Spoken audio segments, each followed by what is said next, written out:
He kōna e purangi tēnei nā te reo irirangi o Aotearoa. Kia ora and a very warm welcome to the Kākāpō Files. I'm Alison Balance and this is a podcast from RNZ. We're up to episode 13 of the Kākāpō Files called Fat Happy Kākāpō Chicks. First up, we're going to embed ourselves with the chick rearing team for a few days on Whenua Hou, Codfish Island.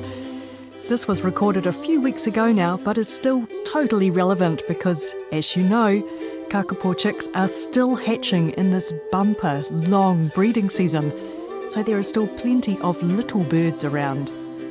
Later on, we'll catch up with the latest news and hear all about what's happening in Fiordland. But first up, let's meet some baby Kākāpō and the hand-rearing team. I'm James, I'm the manager of veterinary services up at Auckland Zoo, and so I've been involved in the Kākāpō recovery programme since 2014, and this is my third breeding season, and it's a real privilege and an honour to be able to help out. My name's Catherine and I work at Auckland Zoo on the bird team there, and I'm here helping the Kākāpō project with the hand rearing because there's so many chicks this year. And hello to a couple of very small Kākāpō chicks. We're off to the chick rearing room, which is where James and Catherine and these chicks all hang out. So these three little guys they're about 48 hours old, so they're just less than 30 grams. So you're using a wee syringe there, how much does it get fed? Yeah, so that's calculated as a percentage of their body weight, and so roughly these guys are getting 60 to 70% of their body weight every day, so it's an enormous amount of food they require when they're this young, and so they get that in 8 to 10 feeds a day, and it's a real art because the food's got to be kept in the water bath at 42 degrees C, the same temperature as mum's body temperature. But as soon as you take the syringe out and start feeding, that starts to get cold. So we have a couple of syringes and we keep cycling them through the water bath and feeding the chick. And got to get the food in quick, but not too quick. It's got to be Goldilocks temperature, not too hot, not too cold, and got to go in quickly, but not too quick to make them choke. How many chicks have you got here at the moment? So we've got 5 in this room, and then a 6th one that's less than 24 hours old, and we're just waiting for it to get to the stage that it needs food, so it's down in the incubation room, slightly different temperature, and having water orally until hopefully the next feed, and then it's going to start to come up here and be on normal bird food. What temperature are you keeping these birds at? They start off about 36 when they're hatched, and they come down roughly a degree a day. So that's why we've got 3 incubators in this room, all at 1 degree C different, and then as we get the different ages of chicks up, we can manage them appropriately. So what's she doing at the moment? Essentially we're simulating the mother's beak with their finger and thumb either side of the corners of the beak, and by just touching gently, so you don't push and you don't squeeze, but you just touch, and that stimulates this begging response. So that's really important for the chicks behaviourally, but we think it's also important perhaps to help them digest their food, and those chicks that end up back in a nest, they need to build up all those muscles properly, so they need to beg and do all these movements to build up their muscles and grow properly. Quite often accompany it with an imitation of the sound of the mother as we're feeding and doing the begging stimulation, and that sometimes gets the chicks really going for it, which just helps the feeding process. I think you should try that again because the chick actually responded.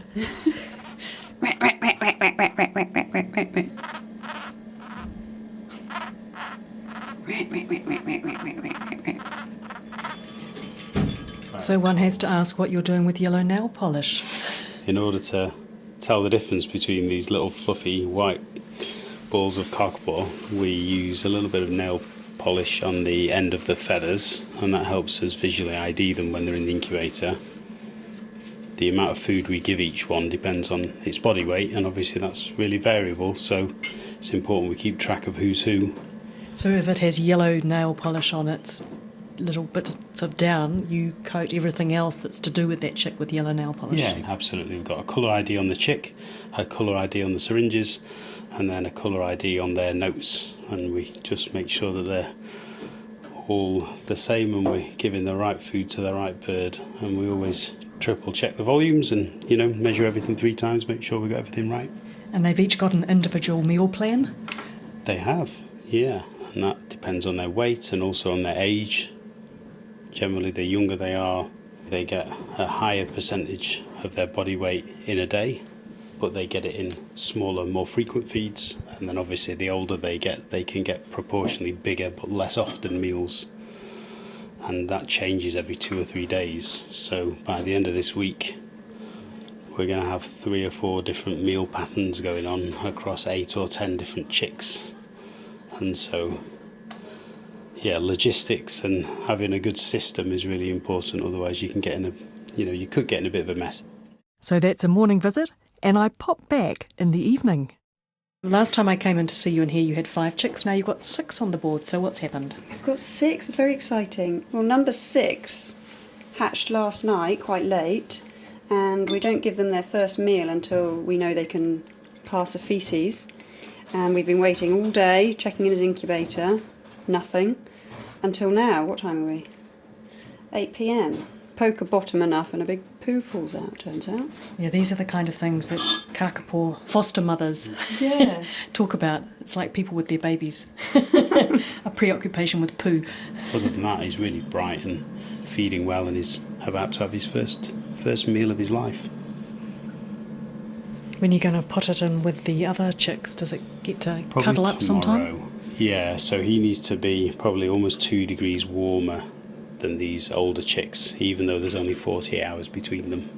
So he'll stay in this slightly warmer incubator till tomorrow, and then if he's doing okay, we'll trial him in this one. And we did that with one of the chicks yesterday, and after half an hour it was shivering a little bit, so we put it back and tried it again a few hours later. And yeah, so probably at some point tomorrow he'll end up with the others, and we'll try and put him in with some friends, so we'll have 2 groups of 3, and that'll create some space before the next 2 eggs hatch, which is probably going to happen in the next 24 hours. So it's certainly ramping up.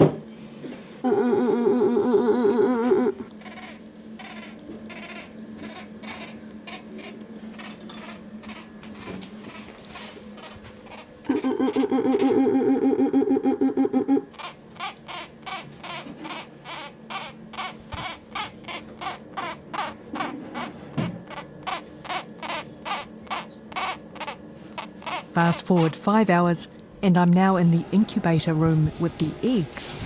I'm Alyssa Sultan and I'm from Arana Wildlife Park in Christchurch. So Alyssa, you and I have been pulling the midnight hours because we've been waiting for a Kākāpō chick to hatch. Yep, we've been up for a wee while. So it's nearly 1:30 in the morning, and in the 10 minutes since we were last in, it's hatched. We're all freshly hatched. It's kicking strongly, isn't it? Yeah, got some really good movement there. I think they're beautiful, but they're very, very pink and very wet, and all of their down that will fluff up is all stuck to them. So you get a very good look at what a Kākāpō looks like without any feathers. So there's a few things that you need to do. Yeah, so just going to give the wee chick a few minutes to settle and have a wee rest, because it would have been a pretty exhausting time for doing a big hatch like that. So we will betadine the navel, so put some antiseptic onto the navel, and then we will weigh the chick, and then we'll also weigh the shell and the membranes that are in the shell and the waste that's in the shell, and then we're going to take a little sample of the membrane so that we can do some DNA testing. So there's a few little housekeeping jobs, but then otherwise pretty much it just keeps to stay in its incubator and just start drying out a bit. Yeah, then we'll let him or her have a bit of a rest for quite a few hours just to settle and dry, and then when we come and see them later on, there should be a much fluffier chick than what we're seeing right now. This is one of Wa's eggs. Yeah. So Wa's doing well this year, so we're looking at the board that's got all of the chicks that have hatched. So Wa 2 and Wa 3, and this is now Wa 4. She's had a good run. She had a very good run. Fast forward another 36 hours, and as well as more good news, Daryl Eason has some worrying chick news. Tell me what's going on, Daryl. Wa 4, it's just been a bit lacklustre the whole time. And I've been giving it some extra glucose solution yesterday, but it's still not picking up. And this morning, still looking okay, but not feeding very well. And now he's just stopped processing the food that was given to it at 8 o'clock. So yeah, it's time to sort of move with some subcut fluids. So that's subcutaneous. Subcutaneous fluids, yes, to stop it getting dehydrated and to help make sure that food can move through its system. And we'll probably also start with some subcutaneous antibiotics as well, just to get on top of whatever's causing that problem. So the other things didn't work prior to antibiotics, so now we'll move to that level. So you've been a bit worried about this wee chick. Yeah, the others have just all been so strong from hatch. You know, you see them a couple of hours after hatch and they're begging like crazy, but this one's just never really got off the ground, really, yeah. So who have you got there today, Catherine? This is Nora 1A, also known as Red Wing. She hatched somewhere in the middle of the night. I found her at 6 a.m. this morning, so she hatched maybe around 2 a.m. or something, because she was pretty dry when I found her, so it means she'd had time to dry out in her little hatcher. So it's midday right now, so she's maybe 10 hours old. Yeah, and this is her second solid meal, and she's doing real good. Now she, I think, is the first chick to hatch from whenua hau this year.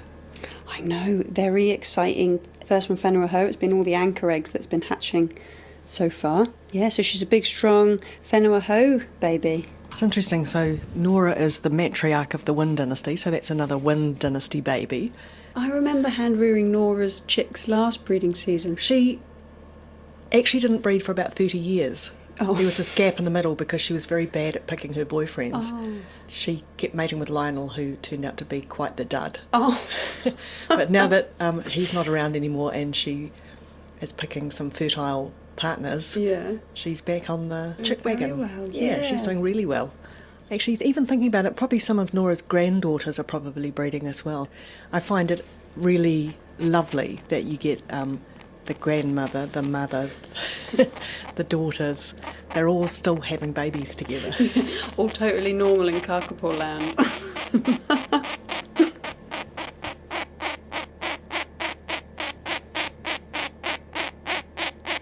Now, Kākāpō conservation is a roller coaster ride.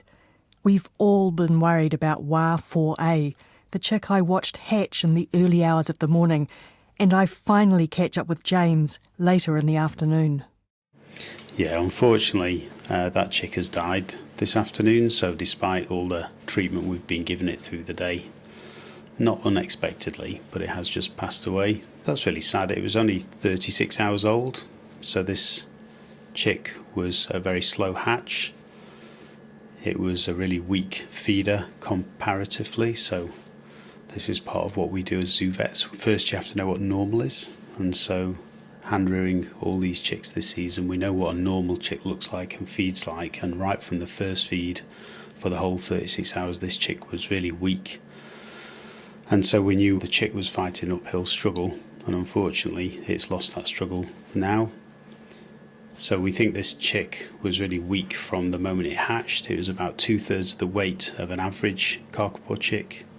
It hatched really slowly, and then every single feed for the next 36 hours it was really weak and yeah, just not showing us the signs of life that all the other chicks do. So we had a bad feeling about it. We supported the chick with fluids, with drip fluid under the skin, with antibiotics, with lots and lots of supportive care, but despite all of that, unfortunately lost its battle. But I think whilst that's sad for the individual bird, hopefully some good will come of it. We work with the Kākāpō team and do lots of research, and the DNA samples that we took from that chick after death going to contribute to the Kākāpō Genome Project.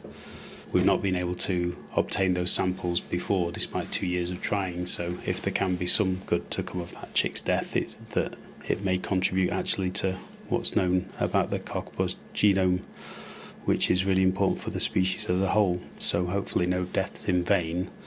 And I think also this season, because it's such an amazingly big season and we're going to have 50 or perhaps more chicks, we would anticipate several deaths, both when they're very young and for the first year. So although we're all very excited to see all the live healthy chicks, we all have to kind of emotionally prepare ourselves that a few of them aren't going to make it despite all our best attempts.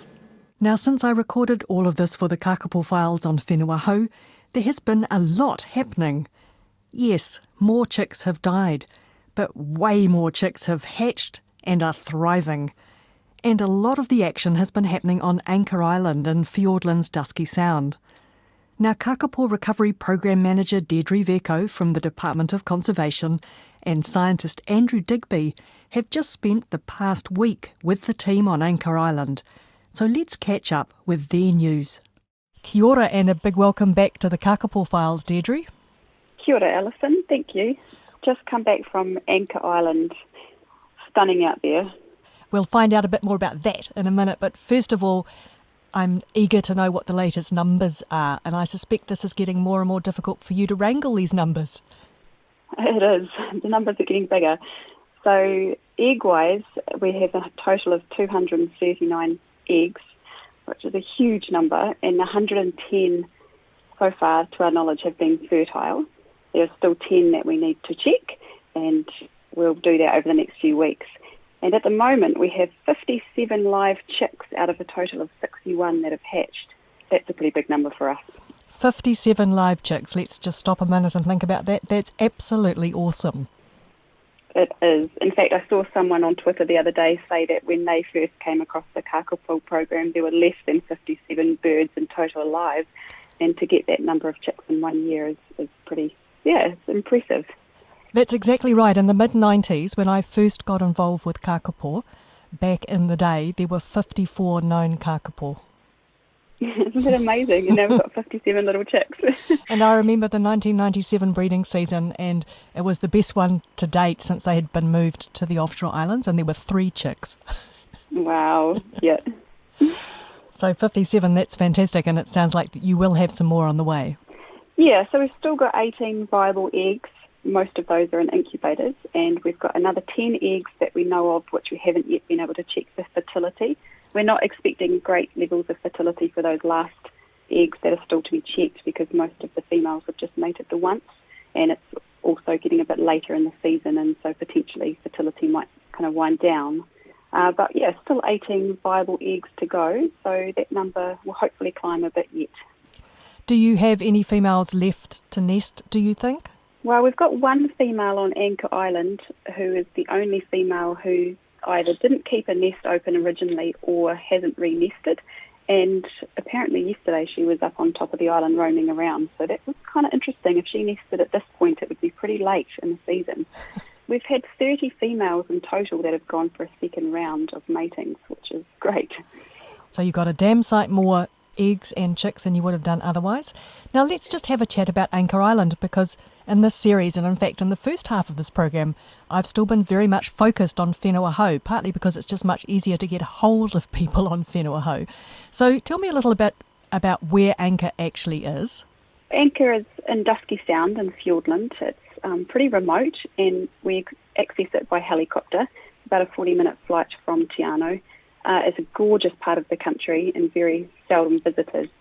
It's wonderful to get out there, and it's essentially the home of Kākāpō history, really. It's just across the ditch from Resolution Island, where Richard Henry originally translocated Kākāpō to, and, that was a sad story. He managed to translocate, I think it was about 500 Kiwi in Kākāpō, and then eventually Stokes arrived, and all of his good work was undone.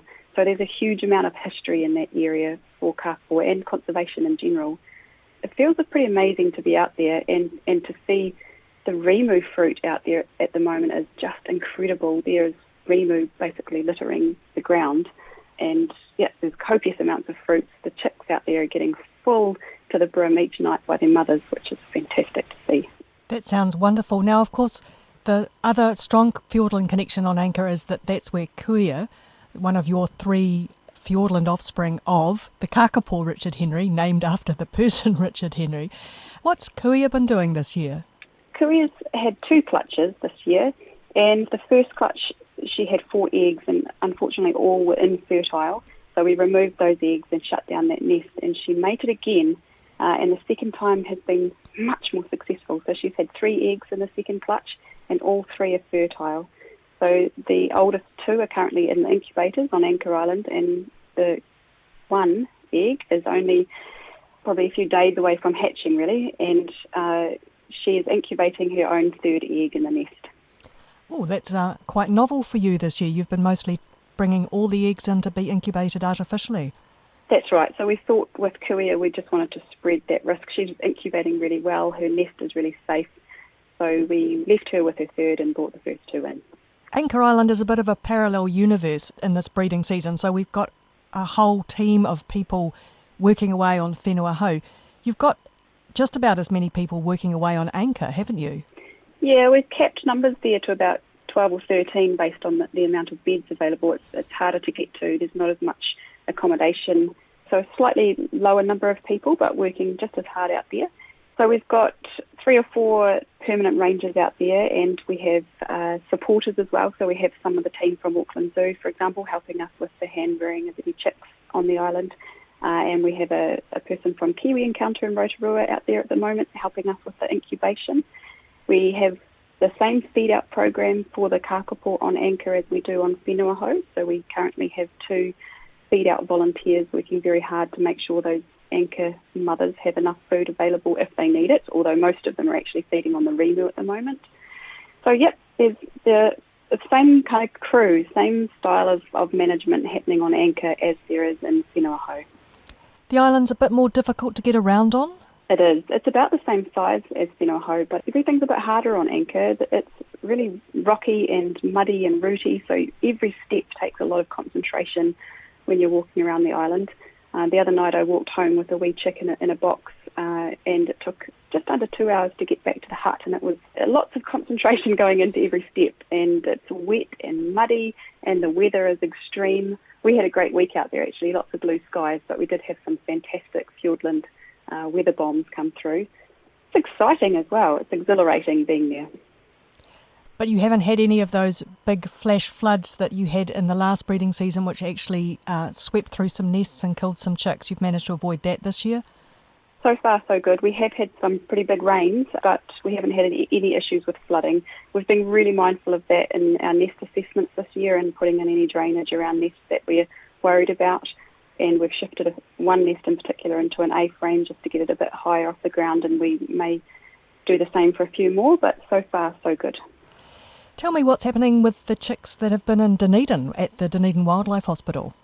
So all of those chicks were moved to Invercargill this week. So we now have 23 chicks in Invercargill being hand-reared, and the rest of the birds are in nests, which is great. So I think that's where are we up to? 34 Kākāpō chicks in nests at the moment, and those hand-reared birds will start coming back to the islands for fledging in about mid-April through to mid-May.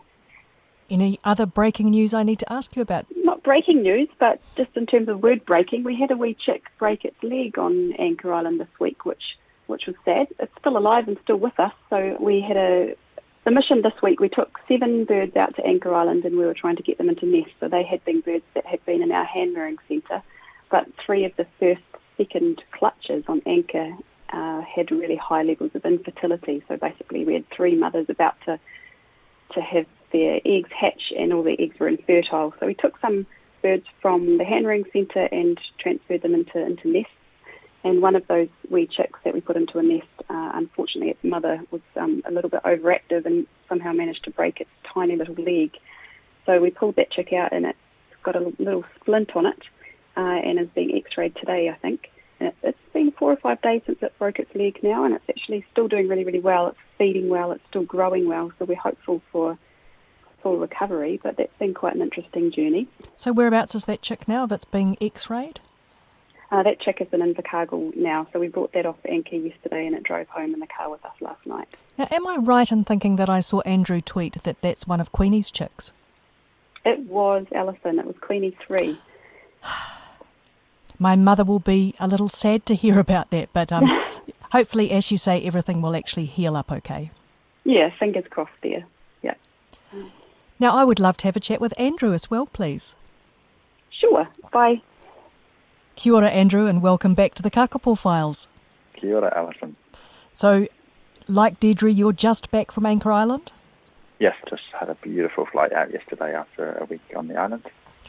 Can you describe the forest down there to me? What's it like walking around on Anchor? It's pretty amazing. There's a lot of rimu on Anchor. There's quite a lot of beach as well. One of the differences with Whenua is that it's wet. It's in Fiordland, so you really, really notice the moisture in the soil and the mud. There's a lot of mud, and so it's quite interesting trying to get around the island. I love Anchor. It's probably my favourite island in New Zealand, so yeah, it's great to get out there. It's kind of right out there on the corner of Fiordland, isn't it? Yeah, it feels like you're kind of on the edge of the world a little bit, especially when you fly over these amazing mountain ranges in Fiordland, and you get right to the edge of the country, and you're right out sort of on the edge, it seems. I know that you've been going out at night and visiting chicks at nests. Do you want to tell me about what's happening at the nests on Anchor? Yeah, so it's quite different from Whenua. I guess it's the season, the breeding started a little bit earlier, so things are a little bit more advanced, and so whereas the previous week I've been visiting small chicks on Whenua, on Anchor the chicks are getting quite big. So several of them are now around about a month old, and they're getting to that little mini dinosaur stage where they look like these little small dinosaurs, and it's pretty amazing to see them in nests. And we have lots of chicks in nests on Anchor, so most of the nests have at least 2 individuals in there, which is quite cool to see. Now, I gather, though, you've got some that might have 3 chicks in there now. We do. We've done that as a trial. So we gave Hinamoa 3 chicks last week, and a couple of nights ago, myself and James Chatterton back from Auckland, we ended up doing a bit of a swap. One of the chicks there was a little bit smaller than the others and wasn't coping quite as well, so we swapped and evened up some chicks, and we've moved 3 chicks into Hoturu's nest now. That must be a real, I was about to say handful, but it really must be a beakful for Hoturu when it comes to trying to feed 3 of them.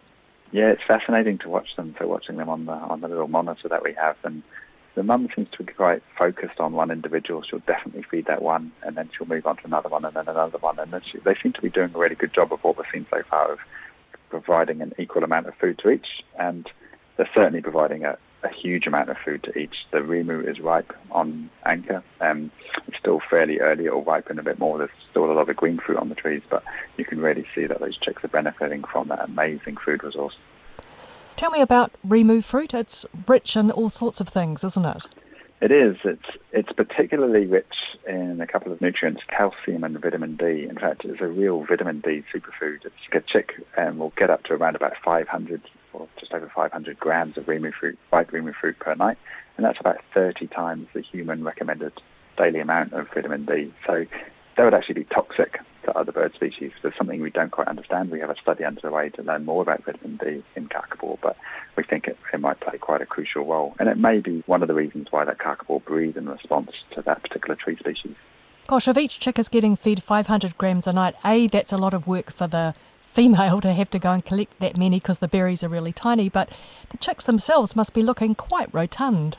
Yes, they are. It was amazing to see. In fact, James remarked the other night that, he'd never seen crops so big. So the crop is where they store their food initially before it goes down into the stomach. And the chicks almost can't stand up because they've got so much rimu fruit in their crops. And they're growing well. We can see their weight charts too. So we weigh them whenever we visit them, and we track their progress on a weight graph. And compared to the mean compared to where they should be, they're way above it, some of these chicks. So that's really great to see. So if some of these chicks are getting up to a month old, are they starting to get green feathers? Yes, we're just starting to see that. So some of those chicks are already starting to, just the little green feathers just working through their way through on their wings and starting to look a little bit more like Kākāpō now. Are they still basically just eating and sleeping?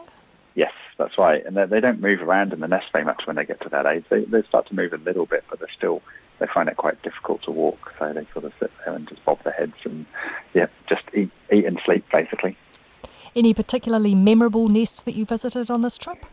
Well, I think visiting Hinamura's, and we actually at one point she came back when we were just dealing with the chicks, and she came into the nest. So to see a mother Kākāpō in a nest with 3 chicks was really special. And we were wondering, well, has anyone alive actually seen that? We know back in the day, Richard Henry down in Fiordland would find 4 chicks on a nest, and I remember reading one of his quotes about only finding 2 chicks on a nest. So he used to find lots of birds, but in recent times, we just stick with 1 chick per nest, sometimes 2 if the fruit is good. So I think it's very rare to see 3, and we're waiting to see whether the mums can do that long term. It'll be quite exciting to see whether they can raise 3 chicks. When people talk about bad weather, you get things like a 1 in 100-year flood. This really sounds like a 1 in 100-year Kākāpō breeding season. It is. There's lots of firsts coming out of this season, and we're learning lots, and I think that's one of the most exciting things for me is, as well as the numbers of chicks that we'll produce, it's what we learn for the future and what that means for the future of Kākāpō management and conservation. So what kind of things are occurring to you? As you're walking around on the island, you're looking at all these Kākāpō chicks, what are the things that you're thinking of and you're thinking ahead about? Well, one of the things we're working on is just how hands-off we can be with Kākāpō. So Kākāpō conservation is famously intensive. There's an incredible amount of effort goes into each chick, but that's not sustainable for the long term. As we get more and more chicks, we can't keep doing that. And so one exciting aspect is, maybe how do we step back and we check chicks a little bit less often. We use technology more and more to monitor Kākāpō, and that's going to become more important as we move to more remote sites. So we've got ideas of putting Kākāpō at other places in Fiordland where we won't be able to have such intensive management just because those sites are bigger or more rugged or harder to get to. So I think that's an important aspect. Each time we have to take a little bit of a risk, I think, each breeding season, and do a little bit less and less each time for the chicks, because in the long term, that's necessary for the future. Now I have a listener question for you, Andrew. Katie sent in a question. What do you do with the infertile eggs? Yeah, that's a really good question. We want to learn from the infertile eggs. We want to learn why they're infertile. So this year we're doing a number of different things, helping with have a study running or about to start, which will look at whether sperm has been reaching the membrane of the eggs, and so whether they actually are infertile or not, or whether there might actually be small embryos that develop which are almost non-detectable. We want to look at nutrient analysis too. So I talked about vitamin D. Vitamin D is important in Kākāpō. It's particularly important in all birds in embryo development. And so we want to analyse the vitamin D content of the yolks of these infertile eggs to see whether there might be a difference. Is there a reason, perhaps, with the infertiles or even with the early embryo deaths, why, and whether there might be vitamin D differences between the ones that develop and do successful and the infertile or early embryo deaths. So there's a couple of things that we'll be looking at. We're also looking at maybe fatty acid content as well. Fatty acids in foods associated with fertility. So trying to understand whether there's any nutrient differences between those infertile eggs and the ones which might have developed a bit longer. This has been episode 13 of the Kākāpō Files, Fat Happy Kākāpō Chicks. A very big thank you to everyone who took part, including James Chatterton and Catherine Pancheskin from Auckland Zoo, Alyssa Sultan from Orana Wildlife Park, and Deirdre Verco, Andrew Digby and Daryl Eason from the Kākāpō Recovery Program at the Department of Conservation. Thanks so much for your company and your feedback. I love making this podcast for you all each week. Don't forget, you can subscribe to the Kākāpō Files as a podcast and also find it at rnz.co.nz/Kākāpō. I also make a science show called Our Changing World. It features stories about science and the environment from all around New Zealand, and you can also find that on the podcast page at rnz.co.nz. Until next time, it's bye from me, Alison Balance. Kia pai tō rā.